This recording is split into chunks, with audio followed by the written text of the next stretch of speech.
Welcome to LA Comic-Con. I have some exciting folks for you today and the differences between acting for animation and acting for video games. Our first guest is Arif Zahir. Arif is a gamer turned actor and the new voice of fan favorite character Cleveland Brown on Family Guy. Arif Zahir. Next, we have Cissy Jones. Cissy is the BAFTA award-winning voice of Delilah in Firewatch and everyone's favorite witch, Lilith, in Disney's The Owl House.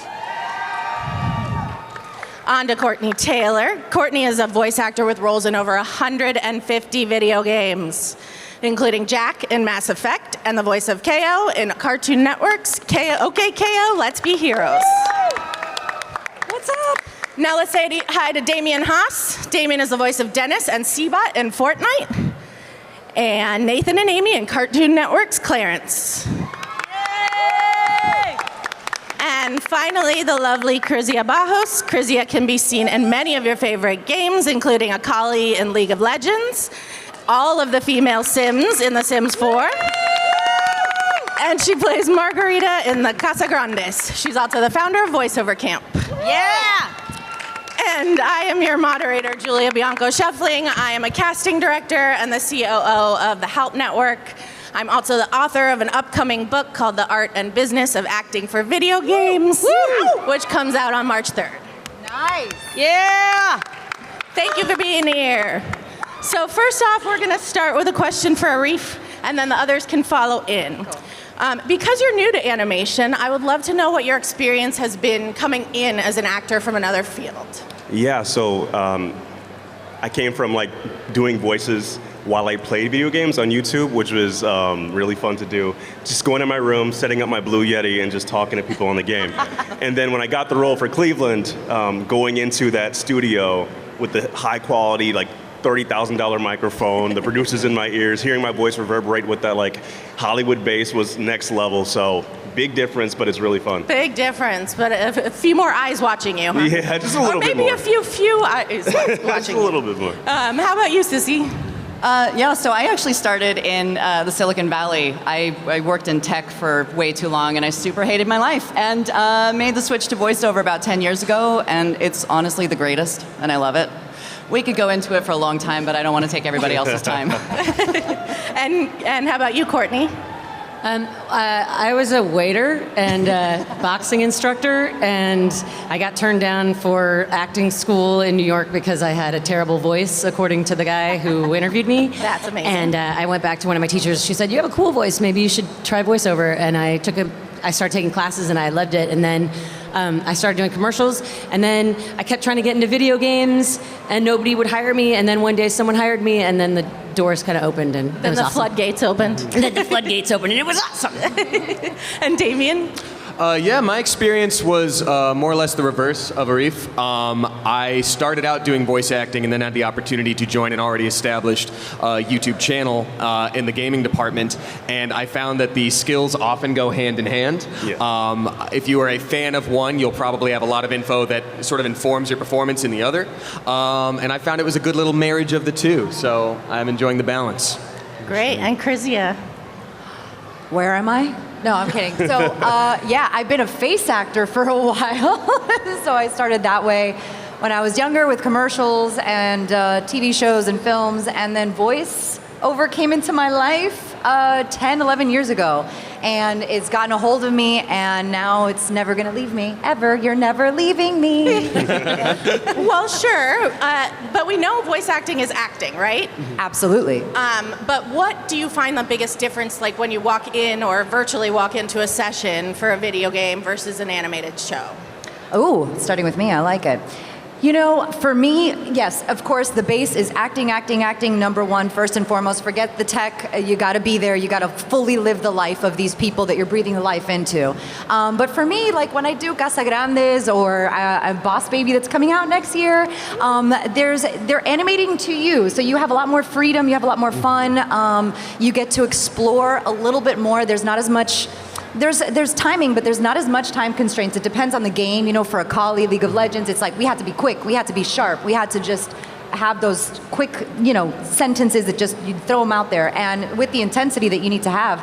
But I just feel like it depends on the project too. But yeah, those are like the beginning differences. More will come, I'm sure.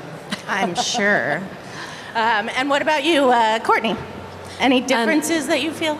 Yeah, well, video game sessions are 4 hours, and you normally don't act with other people. It's a solitary endeavor with an engineer and a director. Whereas when I was doing OKKO, it was so great to go in and have like 7 other people in the room, and you can build off the energy, and you have this script where oftentimes with video games, we don't even know what the line is that we're responding to. That's true. Or the project. Yep. Or the project, or anything else. So it's very much for me, it's like a movie in my head that I'm seeing and I'm playing out.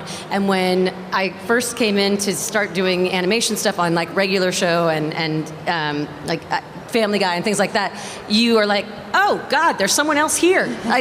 You didn't say that the way I imagined it in my head. So it feels very much like they're both acting, but one is much more internal for me, and the other they're great hand in hand, because it's super fresh to have someone else throwing stuff at you where you're like, oh wow, I didn't see that coming. Now I got to change what I was thinking, and it keeps you on your toes. But both of them are amazing. Absolutely. Anyone else?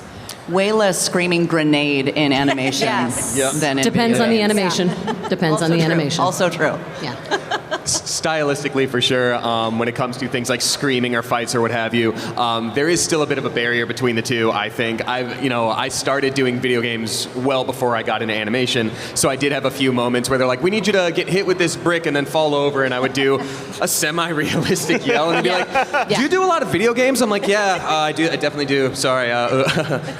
They're like less blood-curdling scream and more like, More Exactly. They're willful. like, no, that was a very bad like, thing oh, that you you didn't did want that. me And I'm like, oh, eviscerated? cool. Okay.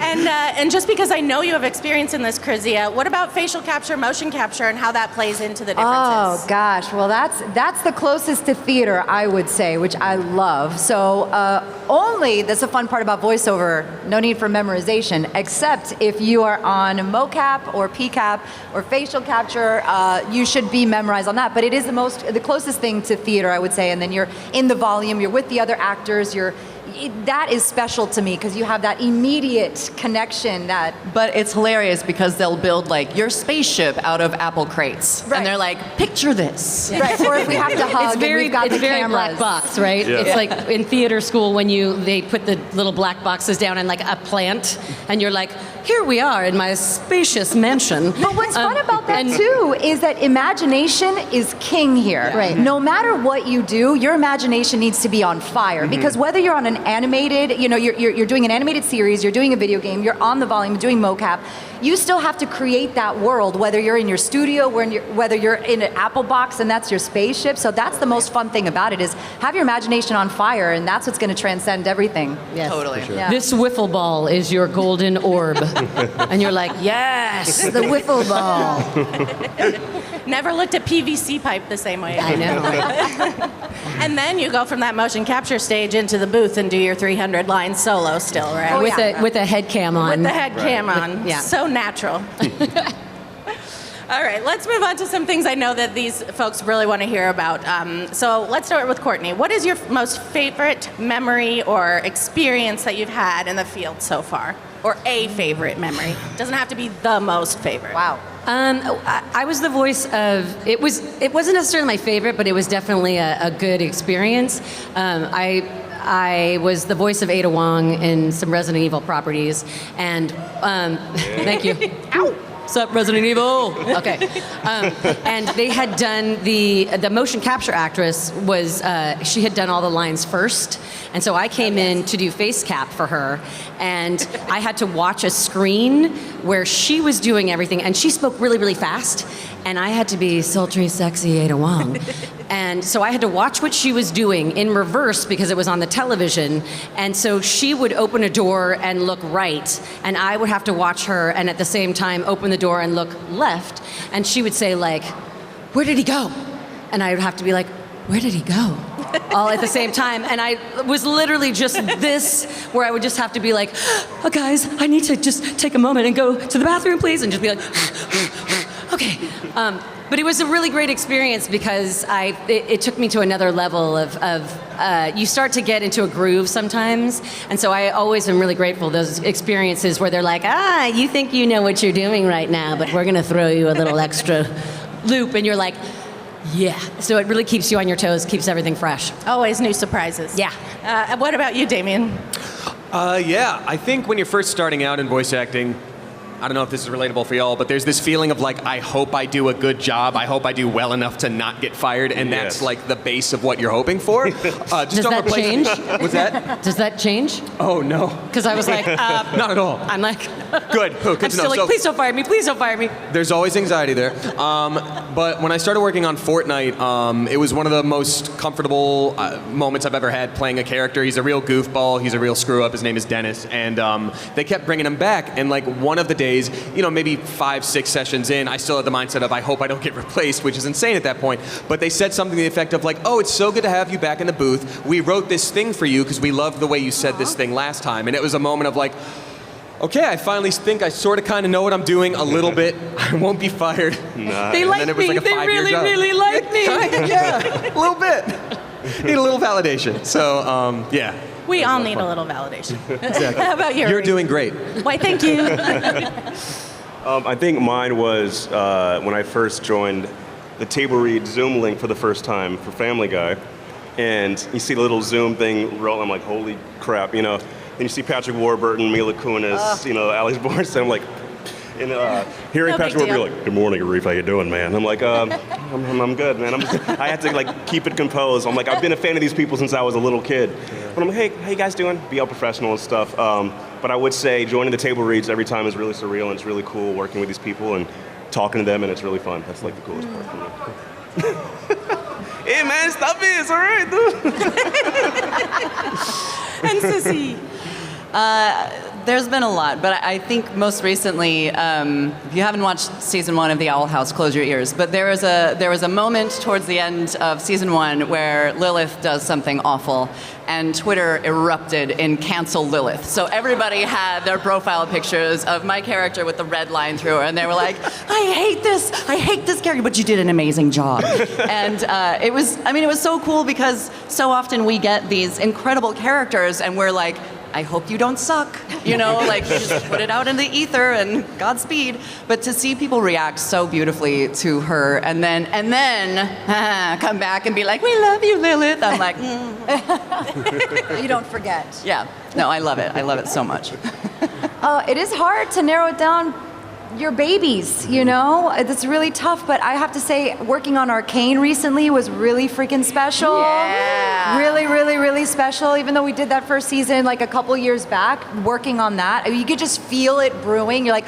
there's something, there was something brewing there. But also, I don't know if there's any Sim fans here, but Sul, working on The Sims for 9 years, I've got to say, that has been, never did I think I'd be trilingual. I speak Spanish, English, and Simlish.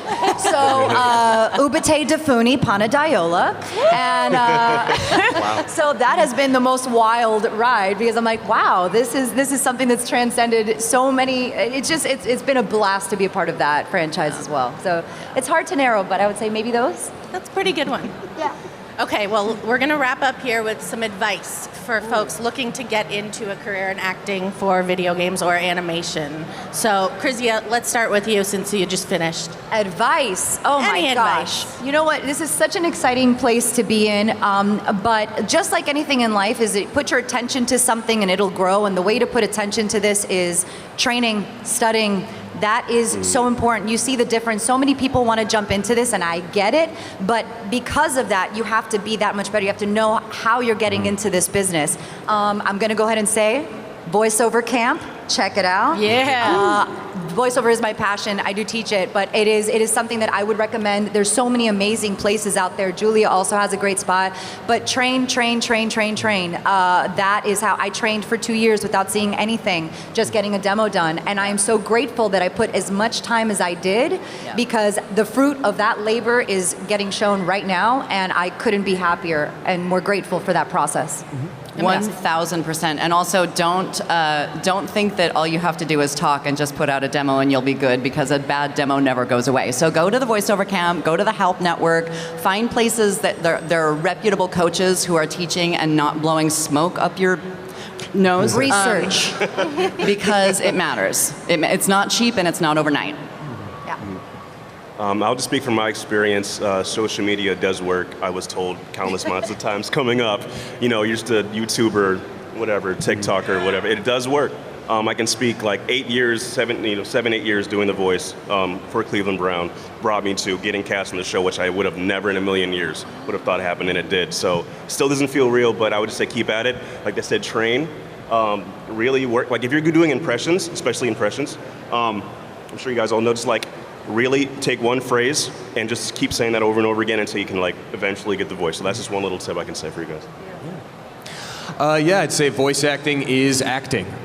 Keep on working on being a good actor in general, and it's going to be transferable to animation, video games, whatever you're into, especially as both of those start to skew even more and more grounded and realistic. That's only going to serve you. Again, it does not happen overnight. And I'd say watch the content you enjoy with some mindfulness. Start thinking about the choices the actors are making. Definitely learn, you can mimic their voice and things like that to help yourself grow, but I think it's also cool to try to get down to like, how does my voice sound with that kind of choice? How can I take something from that and learn and add it to my own situation? And I think that should be helpful. Mm-hmm. I live by 2 mottos. No is just yes to a different question. So, and it's a beautiful day in LA and anything can happen. So understand that that literally your life can change overnight, and that whatever it is that made you get teased in school or bullied or makes you weird or different or makes people comment on how you are is the thing that makes you special, and that as you get older, that thing is going to be the thing that makes you exactly who you are. I was a kid who got picked on and was a weirdo and got bullied and got into tons of fights and stuff, and I ended up being the voice of Jack on Mass Effect, and I think there's definitely a correlation, right?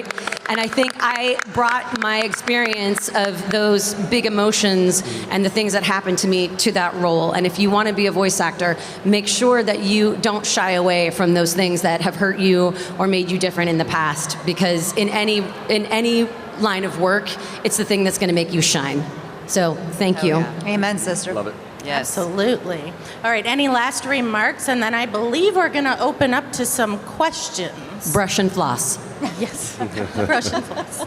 Is that accurate? Are we opening up to some questions? Questions, comments, concerns, feedback. Any other last advice? Do you, boo. Be kind. Yeah. Be yourself. Yeah, yourself.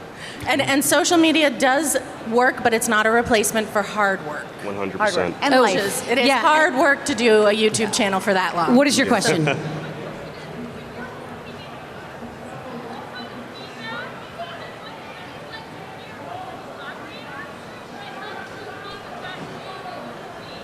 So the question is, when you're in the booth, what is the feedback that you can get from your collaborators that helps you do what you need to do?